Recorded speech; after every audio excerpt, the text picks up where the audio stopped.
Hello friends, e learning ज्ञान की इस वीडियो में आपका स्वागत है। दोस्तों, इस वीडियो में दो इंपॉर्टेंट अपडेट्स के बारे में बात करेंगे। दोस्तों ध्यान देना है, कोई रूल रेगुलेशन चेंज नहीं हुआ है, बहुत ही ज़्यादा हैवी अपडेट नहीं है, लेकिन जो एक यूज़र एक्सपीरियंस होता है, जो एक इम्प्रूवमेंट होता है वेबसाइट का, हमें और ज़्यादा से ज़्यादा इन्फॉर्मेशन कैसे मिल जाए वेबसाइट पर ही, उसको ईपीएफओ ने यहाँ पर थोड़ा सा बूस्ट दिया है, थोड़ा ज़्यादा इम्प्रूवमेंट किया है। क्या इम्प्रूवमेंट किया गया है और क्या फ़ायदे हमें मिलेंगे, क्या एडवांटेज मिलेंगे, उसके बारे में मैं आपको इस वीडियो में बताने वाला हूं। दोस्तों आगे बढ़े उससे पहले मैं आपसे रिक्वेस्ट करूंगा कि आप हमारे चैनल को जरूर सब्सक्राइब कर लीजिए और सब्सक्राइब करने के बाद बगल में जो बेल आइकॉन है उस पर क्लिक करना बिल्कुल ना भूलें। उसके अलावा हमारा नए चैनल टैक्स फाइलिंग स्कूल को आप जरूर सब्सक्राइब कर लीजिए।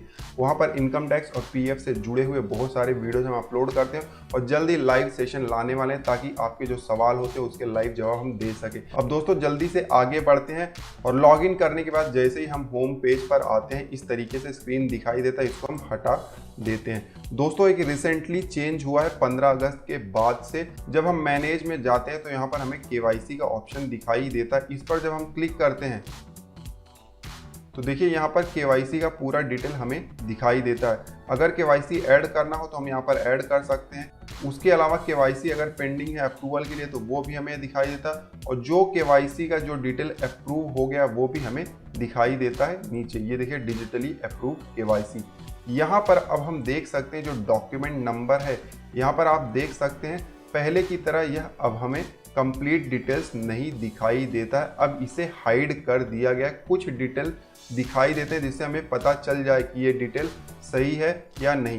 पहले कैसे होता था कि सब कुछ डिटेल जो होते थे यहाँ पर केवाईसी का वो पूरी तरीके से दिखाई देता था। Complete bank account number, pan number और आधार नंबर ठीक से दिखाई देता था। तो इनकेस अगर मेरे पास पुराना फुटेज होगा तो आप स्क्रीन पर यहाँ पर देख सक रहे होंगे कि ये पहले का फुटेज है। तो यहाँ पर आप देख सकते हैं डिटेल पूरे दिखाई दे रहे हैं। इसको हमने हाइड किया हुआ है, लेकिन अब हमें हाइड करने की ज़रूरत नहीं। तो हमारे लिए तो ये बहुत ही ज़्यादा एडवांटेज है। जब हम डेमो बनाते हैं तो हमें बहुत सारे डिटेल्स हाइड करने पड़ते हैं। तो ये जो सेंसिटिव डिटेल है ये अब पहले से ही हाइड होकर आएगा, तो हमें खुद से आर्टिफिशियली हाइड नहीं करना पड़ेगा। तो यह एक बहुत ही इंपॉर्टेंट चेंज हुआ है। जैसे कि मैंने बताया रूल रेगुलेशन में इससे कोई फ़र्क नहीं पड़ने वाला, लेकिन एक यूज़र एक्सपीरियंस के लिए यहाँ पर इम्प्रूवमेंट किया गया है। आपका जो डेटा होगा, सेंसिटिव इन्फॉर्मेशन होगा, अब थोड़ा सा यहाँ पर सेफ होगा। उसके बाद दूसरा जो अपडेट हुआ है वो हुआ है पासबुक में रिसेंटली। अब जैसे ही हम पासबुक में लॉगिन करते हैं इस तरीके से यूज़र इंटरफेस आ जाता था। पहले भी इस तरीके से ही आता था। मैं आपको पहले वाला दिखा देता हूँ स्क्रीनशॉट। ये देखिए इस तरीके से होता था और जब हम मेंबर आईडी सेलेक्ट करते थे और फिर उस पर क्लिक करते थे तो इस तरीके से इंटरफेस आता था पहले। अब मैं आपको नया वाला दिखाता हूँ। नए वाले में जब हम अब मेंबर आईडी सेलेक्ट करते हैं तो इस तरीके से यूज़र इंटरफेस आता है। यहाँ पर 3 ऑप्शन है।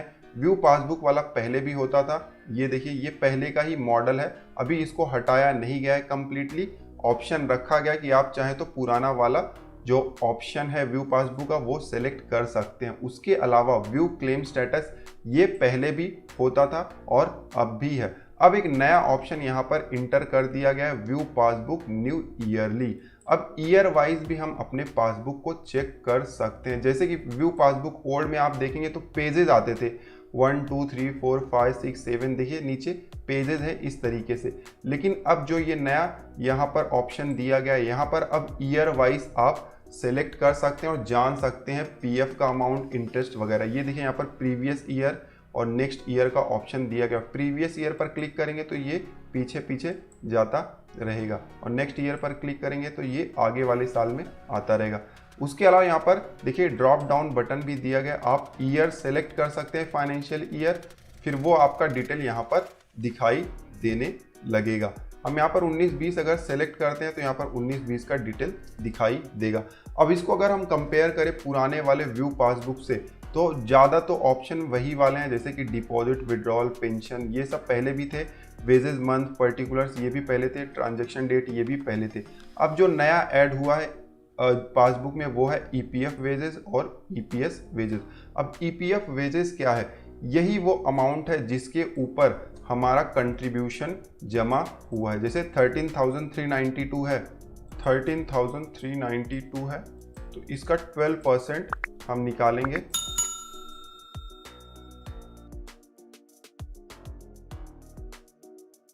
1607 होता है। यहाँ पर आप देख सकते हैं 1607। तो इस अमाउंट पर ही एम्प्लॉय का जो शेयर है कंट्रीब्यूशन वो यहाँ पर जमा किया गया है 12%। और जो ये EPS वेजेस है 13,392 में से जो एम्प्लॉयर का शेयर होता है वो डिडक्ट हुआ है 12%। उस 12% में से कुछ पैसा यहाँ पर आया है और कुछ पैसा पेंशन में गया है। तो ये यहाँ पर एक नया ऐड किया गया है फीचर EPFO के द्वारा। तो इससे हमें पता भी चल जाएगा कि किस अमाउंट पर कंट्रीब्यूशन लगा हुआ है, जमा हुआ है, कितना परसेंटेज, वो सब हमारा रिकॉर्ड अच्छे से मेंटेन रहेगा। तो ये एक अच्छी बात हो गई है, ज़्यादा इन्फॉर्मेशन अब हमें दिया जाएगा। उसके अलावा हम चाहें तो ईयर वाइज पासबुक भी डाउनलोड कर सकते हैं। यहाँ पर डाउनलोड पासबुक का ऑप्शन है, इस पर जब हम क्लिक करेंगे तो your file is ready for download, ये देखिए यहाँ पर साइज दिखा रहा है। डाउनलोड फाइल पर आपको क्लिक कर देना है, उसके बाद सेव पर क्लिक कर देना है, PDF फाइल डाउनलोड हो जाएगा। तो देखिए यहाँ पर EPF पासबुक फाइनेंशियल ईयर 2015-16, फिर और नीचे आएंगे स्क्रॉल करके तो देखिए फाइनेंशियल ईयर 16-17। इस तरीके से हर फाइनेंशियल ईयर का आपको यहाँ पर डेटा मिल जाएगा PDF फाइल में भी। तो इस तरीके से आप पासबुक भी डाउनलोड कर सकते हैं। तो चेंजेस जो है वो रूल रेगुलेशन में नहीं हुआ है, लेकिन इंफॉर्मेशन के बेस पर हमें थोड़ा सा इम्प्रूवमेंट दिया गया है वेबसाइट में। तो ये बहुत ही अच्छी बात है, ज़्यादा इन्फॉर्मेशन मिल जाएगा। अगर हम टैक्सेशन से रिलेटेड कोई भी कैलकुलेशन करते हैं तो ये ईयर वाइज जो डिटेल अब हमें मिलता है वो बहुत ही ज़्यादा यूज़फुल होगा। तो दोस्तों ये 2 अपडेट इंपॉर्टेंट हुए थे EPFO की वेबसाइट पर। आई होप कि ये वीडियो आपके लिए यूज़फुल रहा होगा। इस वीडियो में बस इतना ही, मिलते हैं आपसे अगले वीडियो में। तब तक आप हंसते रहें, मुस्कुराते रहें। धन्यवाद।